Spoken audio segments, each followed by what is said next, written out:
See you again. Hello, everybody. Yeah, French? You're Nice to ready. meet you. I took your advice last time. What was my advice last time? To get my acting gear, make sure download it on flash. Good to see you. Good to see you, Tim. It was right there on my See you. flash drive, See you. so. That's right, you got it. You know when everybody used to show up with these big binders? None of them. Remember that? No one's trying to photocopy in your nice. office anymore. I know, we're getting ready You to. couldn't even get them through security But no. before they would be so heavy. I know your secretary. That was unbelievable. I know your secretary was quite overjoyed not to have to deal with all this. Bob's love that. That Yep. was the first thing she said to me. Well, tell us what you've been up to since we last saw you. Okay, let's see. I'm disappointed, of course, I didn't go up last time, since I have been up twice before. But I thought Liz and Mary were fine selections. I know I'd seen Liz up at the governor's office probably more times than she cared to remember. So I was very happy for her. I thought that was, she was very persistent and had kept applying. We all told her, keep applying, keep applying. So that was good. Mary I don't know as well, but I understand that she's off and running and doing a fine job. So I've been diligently working as, of course, as a general magistrate. I've been in this position now for 10 years. It seems like only yesterday I started in St. Augustine as the GM. I did that for 2 years, and then worked the past 8 years in Daytona Beach. Let's see, I also have 3.5 years as a general magistrate prior to that, and then 8 years as a dependency attorney. So when I learned recently that this opening, Judge Walsh's position, was actually going to be a unified family slash dependency position, I was overjoyed because I said, wow, that's exactly what experience I have. I also live here in Flagler County. I've been a resident for the past 23 years, which I think I'm proud to say, I think that tops all the other applicants. I've been a member, an active member of my local church, Mother Seton, and the community. My wife and I have raised 3 boys here. They've attended the public schools, the elementary, and both the older ones graduated from the IB program at Flagler Coast High School. So I've been active in my community, and hopefully, this will be a perfect opportunity for me to put to use my skills that I've acquired in the 7th Circuit. So. You have a number of judges that serve as your reference. What do you think they're saying about you? What do you hope they're saying about you? What do you want your reputation to be like among the judges? I think they would probably say, and I'm just guessing here, but I think they would say that I'm very easygoing and agreeable, for the most part. That I'm conscientious and diligent, and that I get my work done, and I'm always there when needed. I think that I've tried to. I think I've gotten along with most of the different family law judges and dependency judges that I've worked with, they've all been a pleasure to work for. So hopefully they've said good things about me. Not too bad. So I think that's probably what they would say. What about the parties who appear before you? What would they say about you? I go by the letter of the law, definitely. I know my bailiff would say that. He always kind of kids me about that. He goes, oh, right by the book, so. But I think, along with that, it has to be tempered with fairness and compassion. We have a lot of pro se litigants in our hearing room, so while, of course, you can't give them legal advice or tell them how to conduct their case, it's important that you be a little bit more patient with them and try to help them where it's still appropriate and still ethical. So I think they would say that they got a fair shake in the hearing. I think some people will come in here and love to sell themselves to us. Yeah. That is probably That's not probably your strength. No, It's funny because of the presidential debates and nominations going on, and I thought of that coming here, and I said I should be more like Donald Trump and less like Jeb Bush. But that is one of the tough things I have is I don't really pat myself on the back too much. But I know I'm excited by the law. I love the laws. I couldn't think of anything else to do other than being a lawyer, and especially being a magistrate. I really enjoyed the opportunity to work as a magistrate. It's something that I've aspired to before, and although I love the job, I think practicing as a circuit judge doing dependency and family law is a great responsibility and something that I would like to do to help people and children in our community especially. Part two of my question, I guess, how, if your name goes up, how do you, like this is part 2 and 3 and maybe 4, if your name goes up, how do you get better at selling yourself to the governor's office or introducing yourself to the governor's office?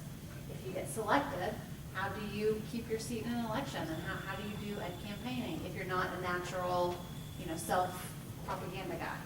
Well, I believe that if you're not good at something, then you should surround yourself or talk to people or consult with people that are good at what you need to do. So I certainly would take the cue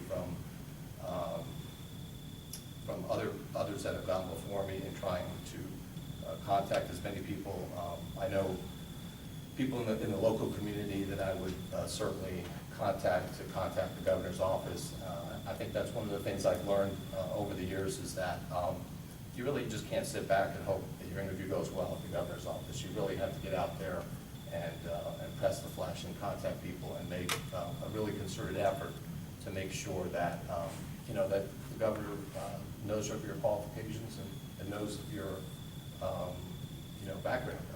I consider myself a fiscal, social, and political conservative, even though most people assume that Hispanics typically vote as Democrats or liberal.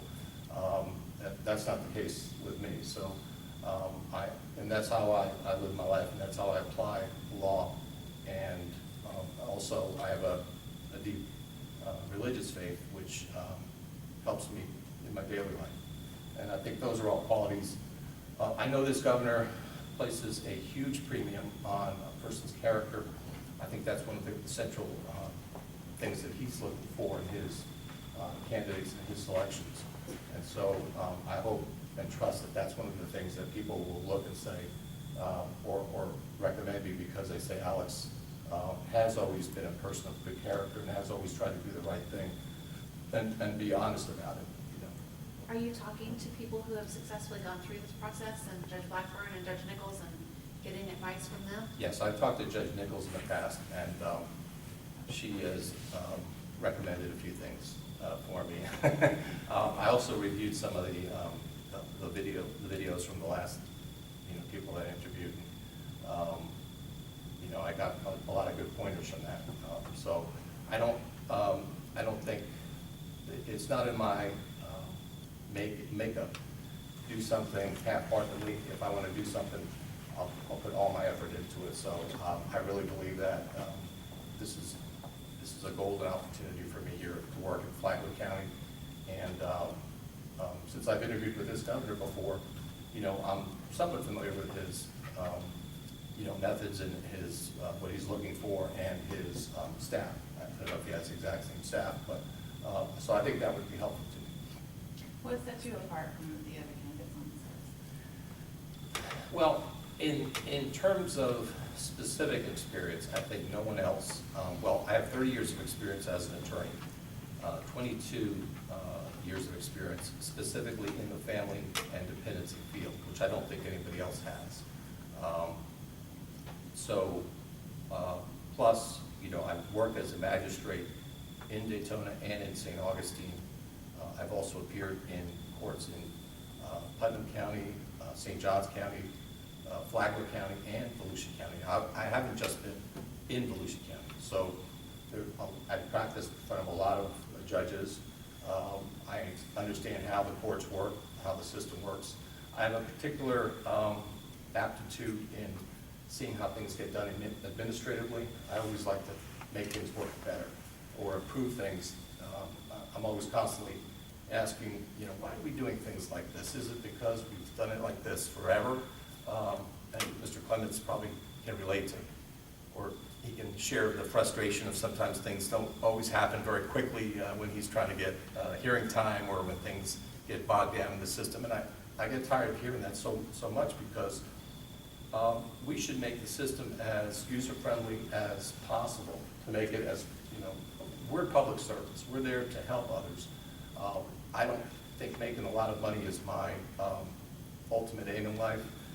In fact, I think if that's what you're looking for, then you're probably in the wrong line of work. I think that I found my calling in the public sector, and I always want to do what's in the best interest of the public good. And I guess, call me old-fashioned, but I guess that's what really, at the end of the day, I can go home and say, I had a good day because I helped someone out, or I helped the family out, or a child out. So, I hope that answered your question. Kind of went a little far afield, but. Is there a judge who you admire, would like to emulate, who's been a mentor to you in the Seventh Circuit? There have been many that I would probably take a little bit from each judge. I practiced in front of Judge Attic for many years here in Flagler County. I was both a dependency DCF attorney and a guardian ad litem attorney in her courtroom. Back then, she did the dependency, so even though she was the county judge. And she was always so nice to the litigants. I don't think she ever lost her temper that I can recall. And if she did, it was because it was probably deserved. Somebody really did something out of line. So I kind of always try to look at the judges who had the best temperaments, like Judge Will, easygoing,